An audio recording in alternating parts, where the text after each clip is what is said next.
Channel को subscribe करें और घंटी वाले बटन को दबाएं। प्यारे लोगों, आप लोग जानते ही होंगे कि संतों के संग का नाम सत्संग है। जिस समय में कोई संत होते हैं उनकी पहचान किन्हीं को होती है कि नहीं कहा नहीं जा सकता, किंतु जो बीत गए हैं, जो अभी नहीं हैं, उनके प्रति श्रद्धा लोगों में होती है। वे तो अब मिल नहीं सकते, किंतु उनकी वाणियाँ हैं।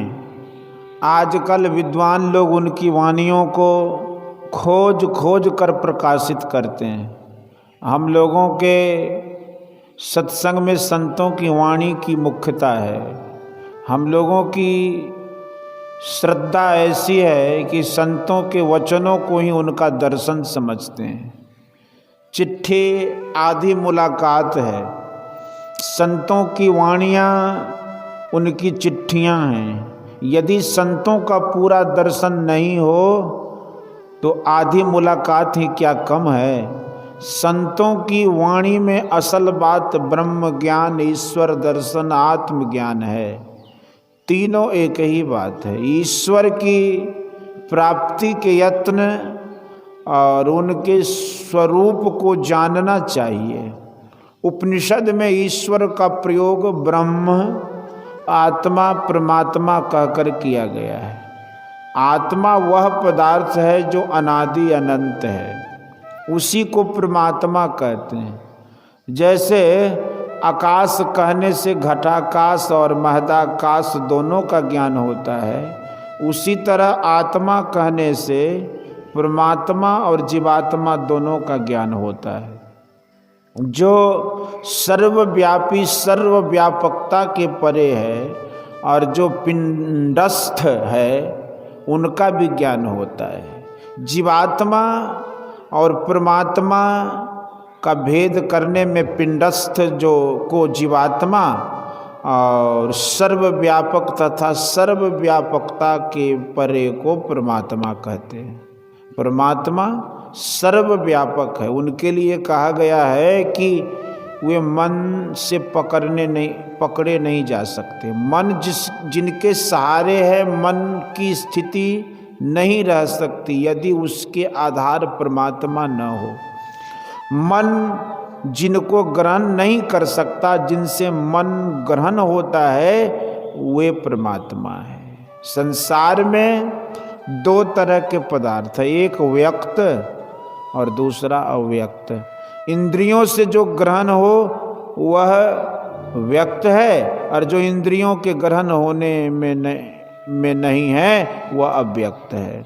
उस अव्यक्त तत्व के लिए कहा गया है कि जिससे मन मनन किया हुआ कहा जाता है, उसको मन मनन नहीं कर सकता, वह अव्यक्त है। व्यक्त पदार्थ जो इंद्रियों से ग्रहण होता है वह एक समान सदा नहीं रहता है। वह उपजता है, ठहरता है, बदलते बदलते नाश की ओर जाता है और बाद में प्रत्यक्ष नहीं रहता है।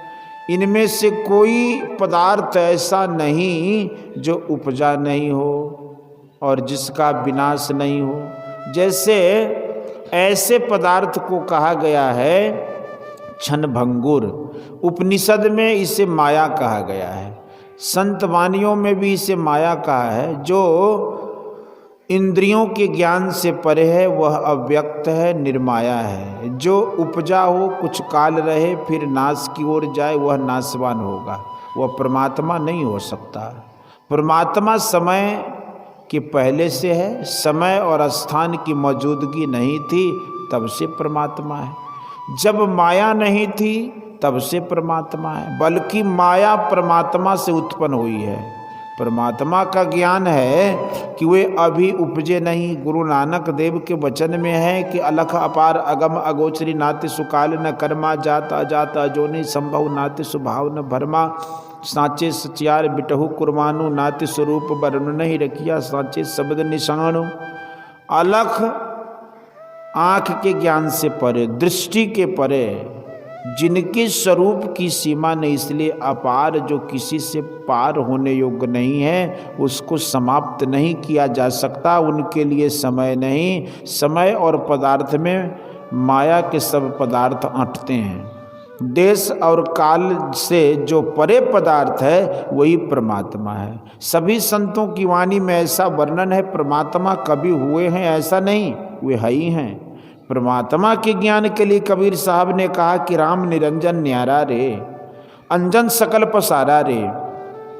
अंजन का अर्थ माया और निरंजन का अर्थ है माया रहित।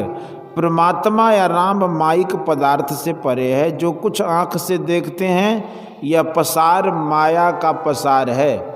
जो किसी भी इंद्रियों के ग्रहण में आता है वह माया है। जो व्यक्त है वह तुम्हारे पास है। व्यक्त में 5 पदार्थ हैं, रूप रस स्पर्श गंध स्पर्श और शब्द। तमाम संसार में इस लोक या परलोक पर जहाँ विचारिए वहाँ 5 विषय हैं। जहाँ जो कोई रहते हैं उनके चारों ओर 5 विषय रहते हैं। नज़दीक की चीज़ को इस और दूर की चीज़ को उस कहते हैं। परमात्मा इस श्रेणी के नहीं हैं। जो कोई इस पदार्थ की उपासना करते हैं वह ब्रह्म की उपासना नहीं। हाँ, सब में व्यापक ब्रह्म है, इस प्रकार मानने में उपनिषद और संतवाणी में कोई हर्ज नहीं। रूप रस गंध स्पर्श और शब्द ये ब्रह्म स्वरूप नहीं है, यह उपनिषद ने बताया है। और संतों की वाणियों में भी यही बात है। गोस्वामी तुलसीदास जी ने कहा है कि अचर चर रूप हरि सर्वगत सर्वदा बसती थी वासना धूप दीजे। अचर माने वृक्ष पहाड़ आदि जो अपने से कहीं आ जा नहीं सके, जो अपने से चल फिर सकता है वह चर है। जैसे आपके शरीर का स्वरूप आपका रूप है किंतु आप वह नहीं है। जैसे जो वस्त्र आप धारण करते हैं वह वस्त्र आपका है, न कि आप वस्त्र हैं। परमात्मा अचर चर रूप सब धारण किए हैं, इसलिए सब रूप परमात्मा के हैं किंतु वे रूप परमात्मा नहीं हैं, बल्कि उन रूपों को परमात्मा ने धारण किया है। जैसे किसी धातु का जेवर बनाया जाता है उसी तरह यह शरीर एक नक्शा है। परमात्मा चर अचर रूप में व्यापक है। उपनिषद के वर्णन में आपने सुना कि वायुरअथैको भुवनम प्रविष्टो रूपं रूपम प्रतिरूपो बभूव एकस तथा सर्वभूतांतरात्मा रूपम रूपम प्रतिरूपो बहिश्च। वायु प्रत्येक वस्तु में रहते हुए उसी आकार का है किंतु वह वही नहीं हो जाता। जैसे गिलास में वायु रहने से गिलास के आकार का मालूम होता है किंतु वायु वस्तुतः वैसा नहीं है, वह तो गिलास में भी है और उसके बाहर भी है। उसी तरह परमात्मा अचर चर में रहते हुए सबसे बाहर भी है, कहीं हटने वाले नहीं, सदा रहते ही हैं। संतों की वाणियों में जैसा बताया गया उसी को परमात्मा स्वरूप के विषय में जानना चाहिए। आप इंद्रियों से जो रूप देखते वह ईश्वर नहीं है। ईश्वर स्वरूप था क्या है, उनकी भक्ति कैसे की जाए, इनको जानने के लिए सत्संग है। यह सत्संग है। ईश्वर के लिए अभी के सत्संग में ज्ञान दिया गया कि ईश्वर कभी हुए नहीं, वे सदा से है ही। उनके होने का यदि कोई समय बतावे तो यह गलत है। परमात्मा इंद्रियों से ग्रहण होने योग्य नहीं, उनको आप अपने से ग्रहण करेंगे। शरीर और इंद्रियों में रहते हुए जो आप हैं उस अकेले ज्ञान में जो आवे वही परमात्मा ईश्वर ब्रह्म है। उपनिषद में भी आया है कि ना विरतो दुश्चरितान न शांतो न समाहित न शांतो मानसो वापी प्रज्ञा नैनायन मा पुण्यात। जो पाप कर्मों से बचा हुआ है वह ईश्वर को, जो पाप कर्मों से बचा हुआ नहीं है वह ईश्वर को प्राप्त नहीं कर सकता। इसलिए सबको चाहिए कि पाप कर्मों से बचें। पाप कर्मों से बचने पर केवल ईश्वर ही नहीं मिलते बल्कि पाप कर्मों से बचने वाले अपने अंदर में शांति से रहते हैं, संसार में पूज्य होते हैं, देवता के समान लोग उनकी वंदना करते हैं, वे स्वयं भी शांत रहते हैं और शांति स्वरूप परमात्मा को भी पाते हैं। दुष्चरित्र को इंद्रियों में आसक्ति रहती है, वो इंद्रियों में बंधा रहता है, इंद्रियों से ऊपर नहीं उठ सकता। ईश्वर को पाने का रास्ता कैसा है, इसके लिए उपनिषद में कहा है कि क्षुरस्य धारा निशिता दुरत्तया दुर्गम पथस्तत् कवयो वदन्ति।